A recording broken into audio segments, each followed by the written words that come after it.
rapidamente, então, revisar o que a gente viu na primeira aula. O que a gente viu lá é que o que acontece é que existe um embate, né, um conflito entre essas duas maneiras de ver a realidade. A primeira maneira de ver é pela perspectiva da cidade de Deus, a segunda maneira é a perspectiva da cidade dos homens. A segunda coisa que a gente quer dizer nesta noite é que nós somos a geração de testemunhas. E é dessa maneira que eu gostaria de fechar esse curso de apologética. Antes de termos então esse instante da avaliação, eu gostaria que a gente pensasse juntos sobre essa questão tão importante, né, esse ponto tão importante, esse fato de que somos nós a geração de testemunhas. E aí eu quero convidar você a abrir sua Bíblia em Apocalipse capítulo 11. Apocalipse capítulo 11. A partir do verso 1.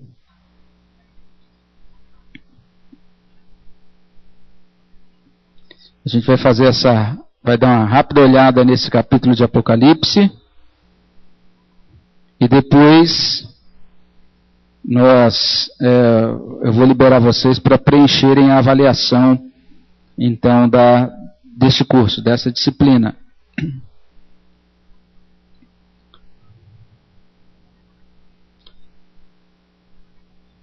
Nós vamos fazer o seguinte, ao invés da gente ler todo o capítulo antes, o que a gente vai fazer é o seguinte, eu vou destacando os pontos, e à medida que eu destacar os pontos, a gente lê a passagem, tá bom? Com isso a gente ganha tempo, porque eu preciso liberar vocês para preencherem a avaliação. Mas o que eu quero chamar a sua atenção é para isso, é que eu quero destacar que o capítulo 11 de Apocalipse, nesses 14 versículos, ele está destacando a igreja e o papel da igreja dentro da história, e ao meu ver isso se aplica muito, é algo assim, muito pertinente para nós, quando nós pensamos nessa tarefa nossa como apologetas, né, como defensores da fé, pessoas que cumprem aquilo que está lá em 1 Pedro capítulo 3, verso 15, que estão dando respostas aos outros acerca da sua fé, das suas crenças. Talvez você também já tenha ouvido outras exposições de Apocalipse capítulo 11. Dependendo da igreja de onde você tenha vindo, existem maneiras diferentes de enxergar Apocalipse capítulo 11. Essa interpretação que eu darei aqui a Apocalipse 11, ela é uma interpretação alinhada, vamos dizer assim, ao nosso modo, ao modo que a gente chama assim de reformado, né, o presbiteriano, de entender esse texto. Então nós entendemos o livro de Apocalipse como uma literatura assim distinta, especial de todo o restante da Bíblia. O livro de Apocalipse, ele é escrito em uma linguagem, né, que é diferente de todas as demais, que é exatamente essa linguagem que a gente chama de apocalíptica. É um livro difícil da gente entender, porque nós não temos acesso hoje à literatura que existia no século I. Mas esse gênero literário, que é chamado de gênero apocalíptico, e também isso é chamado às vezes de apocalipsismo, isso é um gênero literário.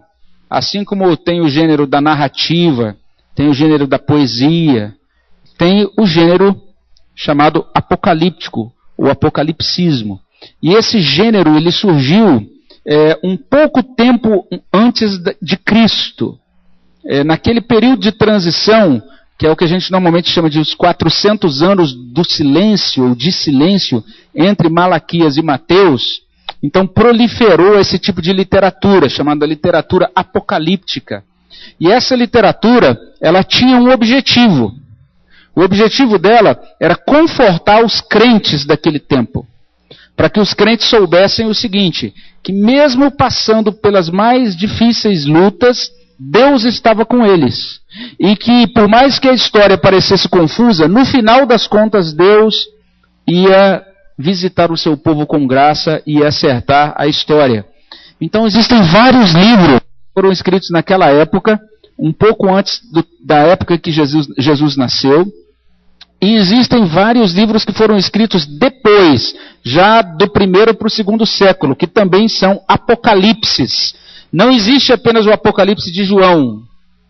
Se você olhar a literatura que foi escrita naquela época, por exemplo, você vai encontrar vários outros livros que tinham esse título de Apocalipse. Então, era uma literatura muito conhecida. E aquela literatura, ela tinha algumas convenções. Existiam alguns padrões, algumas regras para aquela literatura. Eles usavam, por exemplo, os números de uma determinada maneira. Então, os números naquela literatura têm um certo significado. Eles usavam algumas expressões de tal maneira que para aquele povo daquele tempo, quando lia essas expressões, eles entendiam com perfeição. E nós não conseguimos entender tão bem, porque nós não temos hoje acesso a essa literatura apocalíptica. Quando eu falo que não tem acesso, na verdade você tem. Se você quiser, você pode buscar e ler os livros apocalípticos daquele tempo, né? Você tem acesso hoje a esses livros. Eles são chamados atualmente de os livros apócrifos do Novo Testamento, ou então eles às vezes recebem um título mais complicado ainda, que são os livros pseudepígrafos. São livros escritos durante aquele tempo e que sobreviveram então, e que você pode ler, e aí quando você lê você vai inclusive achar muita semelhança com o Apocalipse de João. Então nós temos alguns livros como, por exemplo, o Testamento dos 12 Patriarcas, o livro de Enoque, e vários outros livros daquele tempo que são desse mesmo padrão de literatura. Então a nossa igreja presbiteriana interpreta o livro de Apocalipse respeitando o gênero literário dele, que é esse gênero apocalíptico.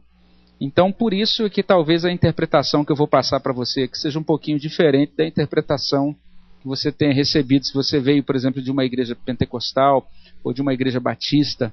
Lá eles interpretam diferente o livro de Apocalipse.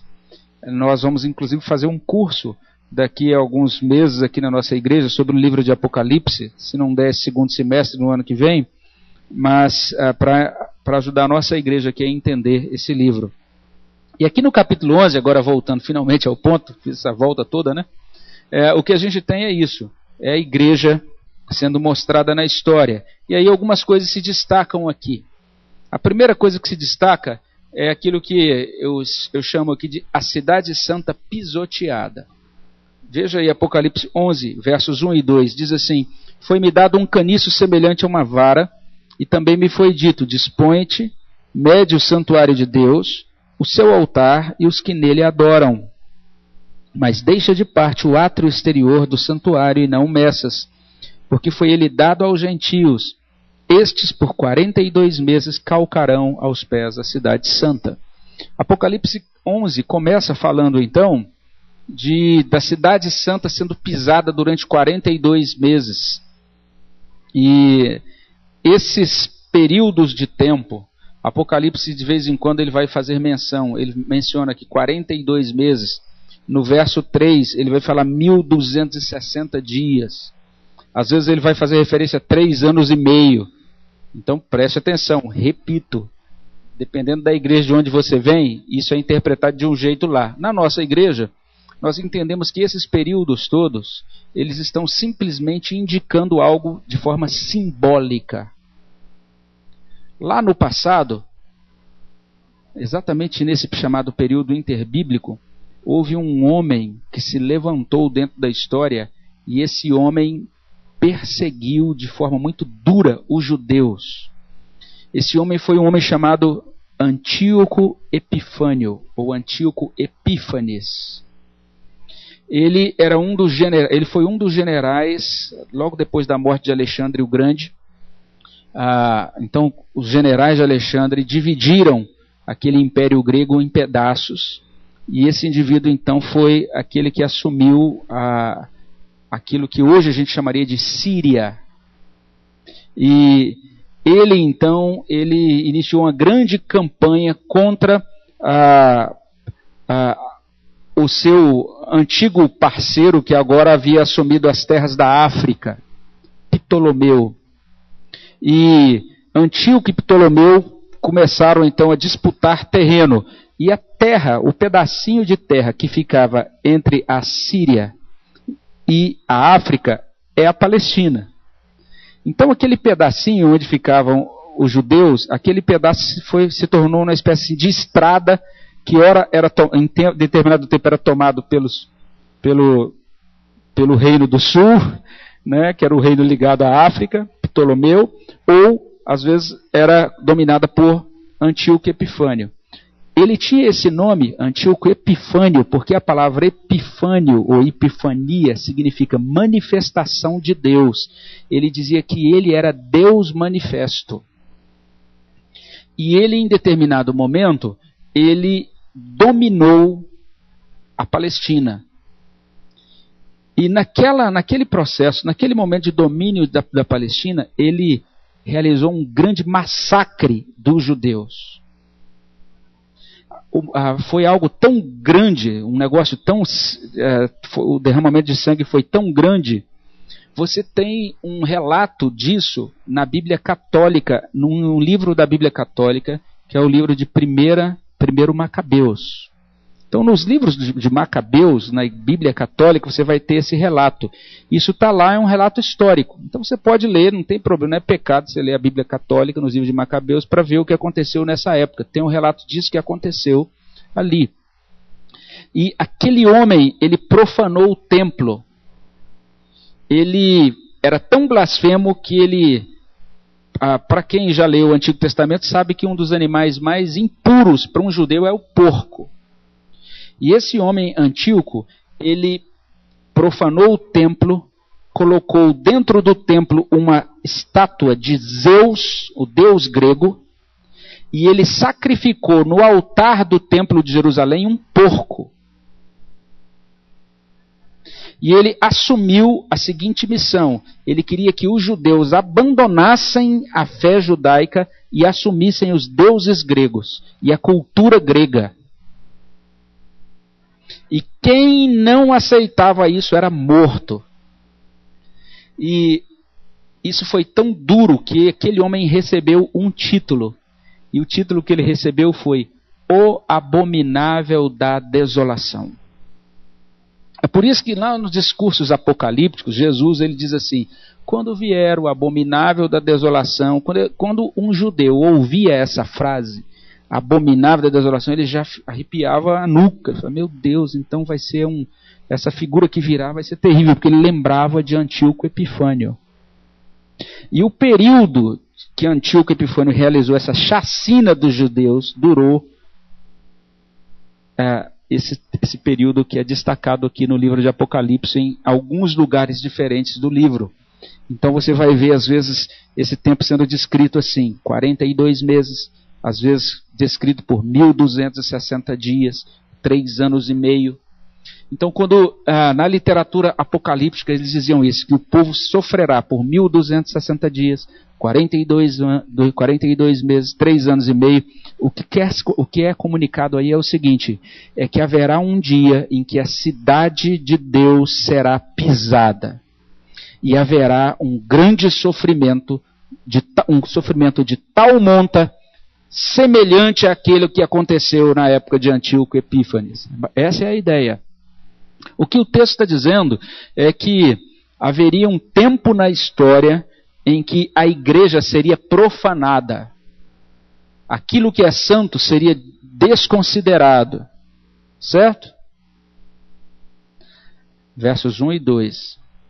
Agora, a partir do verso 3, Apocalipse 11 vai mostrar a igreja testemunha. Olha aí do verso 3 a 6. A gente lê assim: darei às minhas 2 testemunhas que profetizem por 1260 dias, vestidas de pano de saco. O que o texto está dizendo aqui é isso, é que essas 2 testemunhas, elas vão profetizar pelo mesmo tempo em que o templo estiver sendo, porque a cidade santa estiver sendo pisoteada, estiver sendo profanada.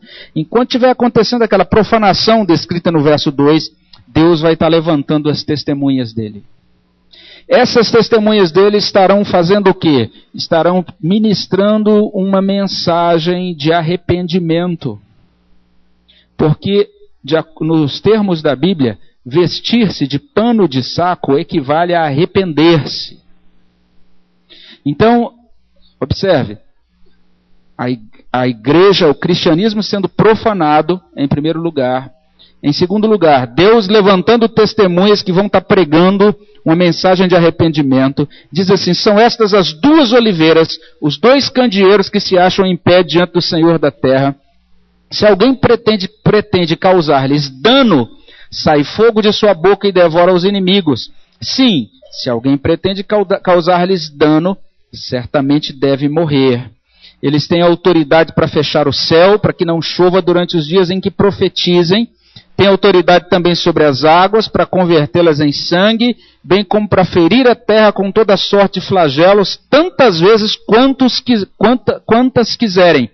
Essa é a igreja que vai dar testemunho nos tempos em que a cidade de Deus estiver sendo pisoteada. Essa igreja vai pregar mensagem de arrependimento. Essa é uma igreja que vai testemunhar no poder de Deus. Daí todas essas imagens que são ligadas a essas duas testemunhas. Você vai perceber que o autor de Apocalipse, ele vai descrever aqui algumas características que nos fazem lembrar, por exemplo, do ministério de Moisés, que transformou a água em sangue, etc. Outras características dessas testemunhas nos fazem lembrar de Elias, que orou para que chovesse ou para que não chovesse. Então, é uma igreja que vai ministrar no poder de Deus e cujo ministério vai lembrar esse ministério de Moisés, esse ministério de Elias. Moisés confrontou a idolatria do seu tempo, o império idólatra do seu tempo, cada uma daquelas pragas na verdade, foi uma condenação de Deus a um ídolo egípcio. Moisés foi usado poderosamente no Antigo Testamento para testemunho. Elias confrontou a idolatria do rei Acabe, da rainha Jezabel, e foi um homem que corajosamente manteve a sua integridade, pregou a palavra de Deus, enfrentando autoridades contrárias a ele. Tanto Elias quanto Moisés foram profetas de contestação, que enfrentaram autoridades. Essa é a igreja que vai testemunhar na época em que a cidade santa estiver sendo pisoteada. Olha que igreja destemida. Se alguém quiser fazer mal a essa igreja, sinais, e o tempo todo parece que Deus está protegendo essa igreja, parece que ela é até invulnerável, não é? Agora, olha só o verso 7. No verso... Hã? Olha o verso 7, que intrigante, irmãos. Diz assim, olha bem. Quando tiverem, então, concluído o testemunho que devem dar, vamos ler juntos? A besta que surge do abismo pelejará contra elas e as vencerá e as matará. Olha o verso 8. O seu cadáver ficará estirado na praça da grande cidade, que espiritualmente se chama Sodoma e Egito, onde também o seu Senhor foi crucificado. Olha o verso 9. Preste atenção no quadro. Essa igreja dá o testemunho. Ela morre por causa do testemunho. E ela não é enterrada. O cadáver fica estirado na praça. E olha o verso seguinte. Olha o que diz adiante. Preste atenção, verso 9. Então muitos dentre os povos, tribos, línguas e nações contemplam os cadáveres das duas testemunhas por 3 dias e meio e não permitem que esses cadáveres sejam sepultados. Os que habitam sobre a terra se alegram por causa deles, realizarão festas e enviarão presentes uns aos outros. Vamos ler juntos o final? Porquanto esses 2 profetas atormentaram os que moram sobre a terra. A igreja dá o seu testemunho. E a igreja, ela é dada como morta. E depois que ela é dada como morta, o mundo faz festa. O mundo não aguentava essa igreja mais. Estão entendendo até aí? Quando eu falo de que há um conflito irreconciliável entre a cidade de Deus e a cidade dos homens, é porque é irreconciliável. O problema da não aceitação do cristianismo não é porque ele não seja racional. Não é porque as necessidades humanas não são devidamente atendidas por ele. É porque o mundo odeia a Deus e ao povo de Deus. Isso não é novidade nenhuma. Jesus já disse isso lá no Evangelho de João. Se o mundo me odeia, ele vai odiar vocês também. Se vocês me seguem, vocês também serão odiados. Ele fala sobre isso em Mateus 10. Ele fala, olha, assim como aconteceu comigo, vocês vão preparem-se, vocês vão estar diante de autoridades. Não temam aquele que pode matar, aqueles que podem matar o corpo.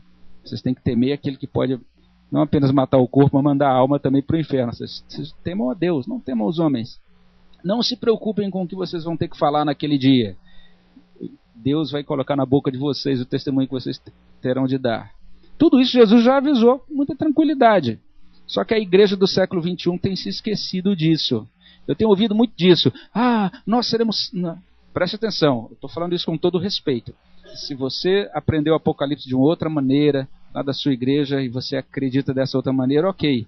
Mas eu ouvi muito isso. A igreja, o negócio nosso, gente, é a gente ficar bem firme, porque quando a coisa ficar ruim, quando começar a tribulação, os que são de Jesus serão arrebatados e não passarão pela tribulação. Apocalipse diz assim, a igreja nos últimos dias vai dar o seu testemunho, vai ser combatida pela besta e vai sofrer e vai morrer.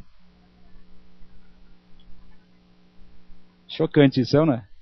E aí é por isso que Jesus vai falar em uma das cartas, ali em Apocalipse mesmo, ele vai dizer assim, não temam alguns de vocês, porque alguns de vocês vão morrer, mas sejam fiéis até a morte, eu darei a vocês a coroa da vida.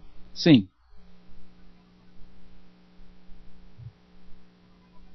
Vou falar o próximo ponto. É porque a Bíblia como boa narrativa, ela sempre tem um final feliz, né? Então vejam, a morte celebrada da igreja, celebrada. O mundo não lamenta, que pena, que saudade que a igreja presbiteriana está fazendo aqui no bairro. Eles vão soltar foguetes dizendo, yupi, não tem mais igreja presbiteriana aqui, que bom. Esse pessoal ficava dizendo que a gente é errado, que se a gente não acreditasse igual a eles, a gente ia para o inferno. Esses fundamentalistas, esses indivíduos que eram homofóbicos e também não sei mais o que, eles vão dizer tudo isso da gente. E que bom que agora a nossa sociedade está livre deles. Aí veja versos 11 e 12. Nos versos 11 e 12 a gente lê assim. Depois desses 3 dias e meio, um espírito de vida vindo da parte de Deus neles penetrou. E eles se ergueram sobre os pés. E àqueles que os viram sobreveio grande medo. As 2 testemunhas ouviram grande voz vinda do céu, dizendo, subi para aqui. E subiram ao céu numa nuvem. E os seus inimigos as contemplaram. A igreja testemunha será glorificada.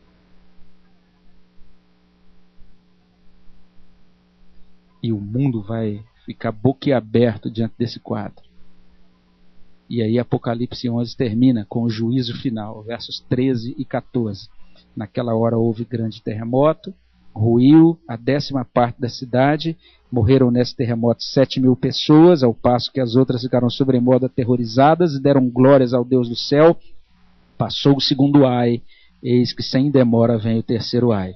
E você vai ver que o 3º ai é a 7ª trombeta, que começa com a declaração que agora o reino se tornou de nosso Senhor e do seu Cristo, e ele reinará pelos séculos dos séculos.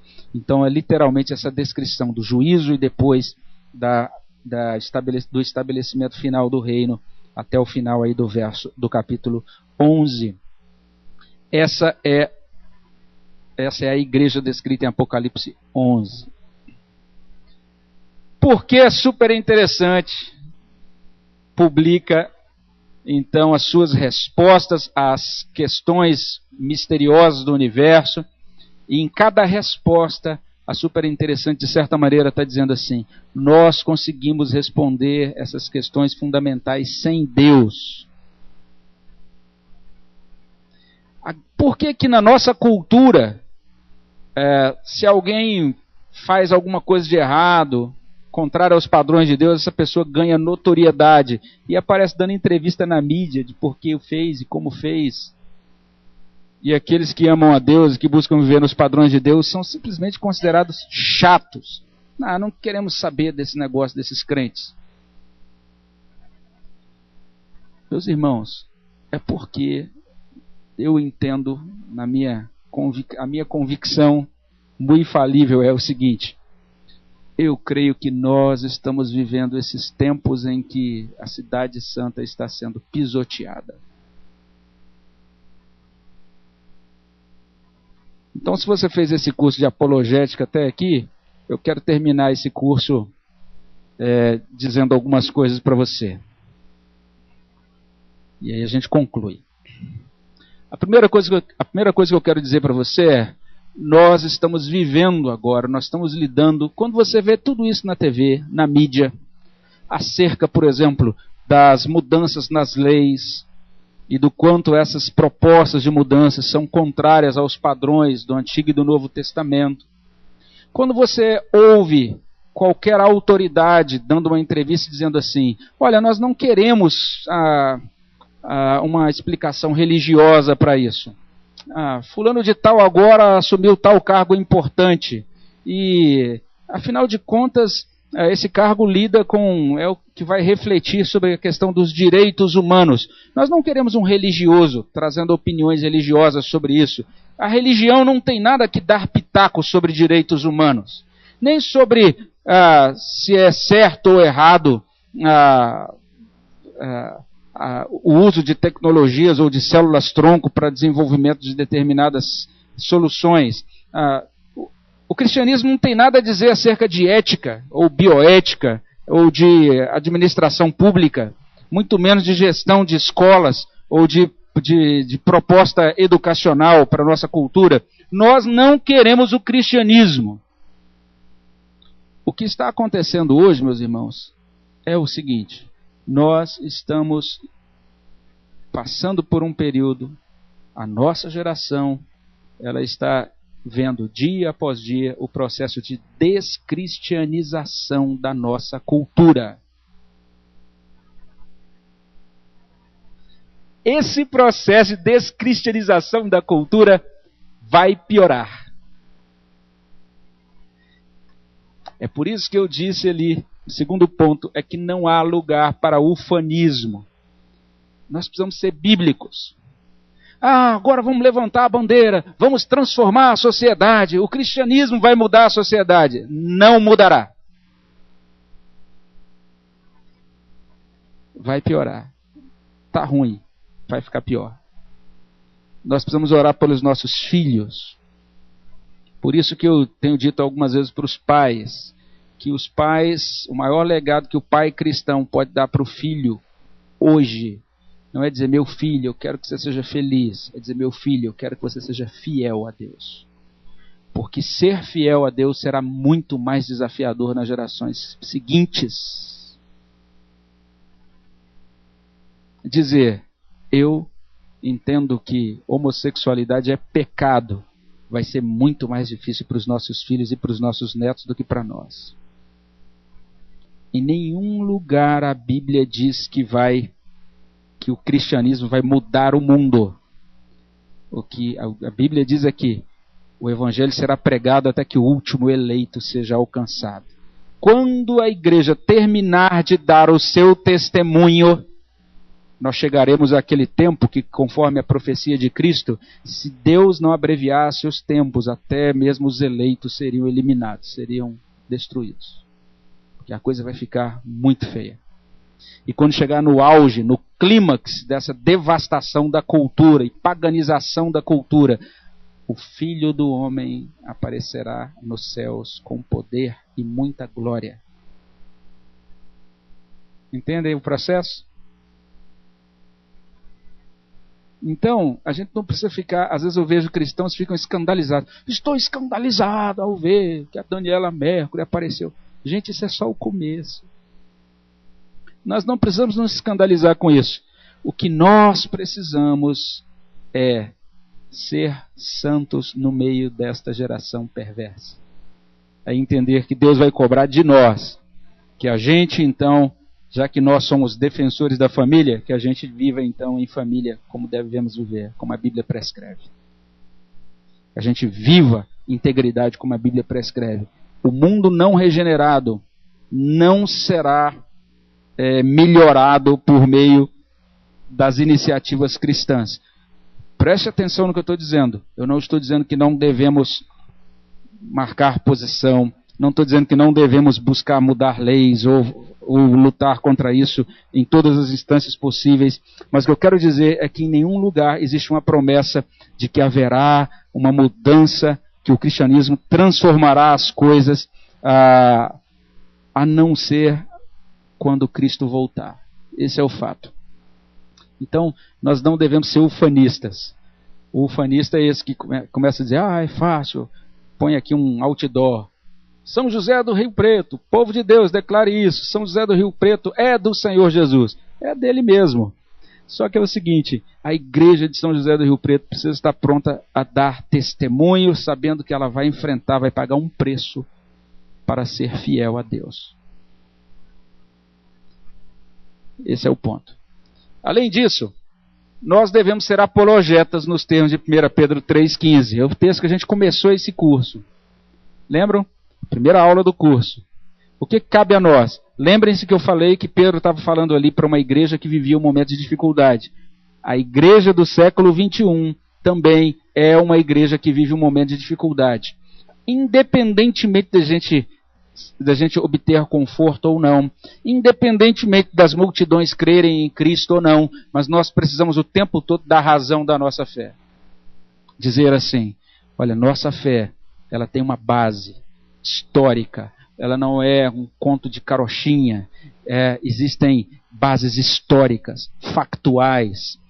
Essa nossa fé, ela pode parecer contraditória, ela não é contraditória, ela é suprarracional, tem coisas realmente que a gente não entende, mas aquelas pessoas a quem o Espírito Santo regenera e ilumina podem entender isso. O tempo todo a gente tem que insistir que as pessoas precisam buscar a Deus e que esta fé que a gente crê, que a gente abraça, ela tem uma razão de ser, ela transforma a nossa vida, e então a gente sabe de onde a gente veio, a gente sabe quem nós somos, a gente sabe para onde a gente vai. A sermos apologetas nesse século 21.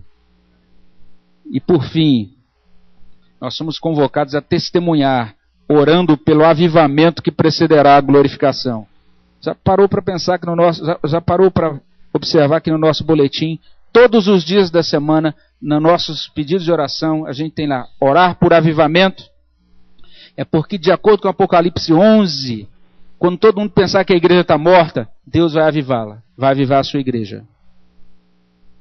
Isso vai acontecer pouco antes da glorificação da igreja. Então, nós precisamos testemunhar e orar. Deus, realiza essa obra.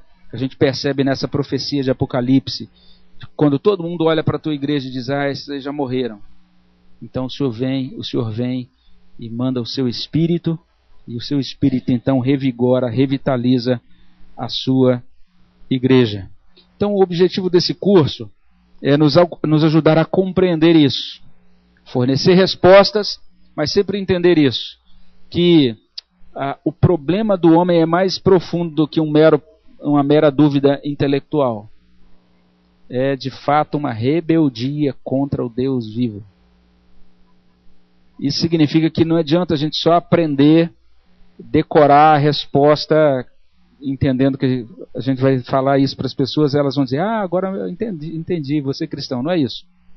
Cada vez que você interagir, conversar com alguém, fornecer uma resposta sobre a sua fé, você sempre tem que fazer isso em oração, na dependência do Espírito Santo, pedindo, Deus, usa esse meu argumento muito simples, muito falível, muito cheio de fraqueza, para que, ó Deus, por meio dele, o teu Espírito atue com poder e mude esse coração. Porque somente quando Deus tira o coração de pedra e coloca o coração de carne, Deus coloca o seu Espírito cumprindo aquelas promessas ali de Ezequiel e Jeremias. Quando isso acontece no coração, na vida de uma pessoa, somente assim, nesse ponto, é que acontece o que Paulo descreve lá em 2 Coríntios capítulo 4, quando ele diz que Deus, ele então resplandeceu no nosso coração, para que nós agora pudéssemos enxergar a glória de Deus na face de Cristo. Amém, meus irmãos? Nós já vamos finalizar, vamos orar. Agradeço muito aí a você que participou desse curso. Minha oração é que Deus abençoe muito você, que tudo isso que você tem ouvido aqui ao longo dessas semanas, que isso seja muito útil para a sua vida. E nós vamos orar então, terminando esse momento, e aí você vai ter esses minutinhos finais para preencher a sua avaliação do curso. Eu peço, por gentileza, que você não saia sem entregar essa avaliação, que ela é importante para a gente poder ir corrigindo a nossa trajetória, melhorando o curso nas próximas edições, tá bom? Nós vamos nos colocar de pé e vamos fazer uma oração. Aí, depois que a gente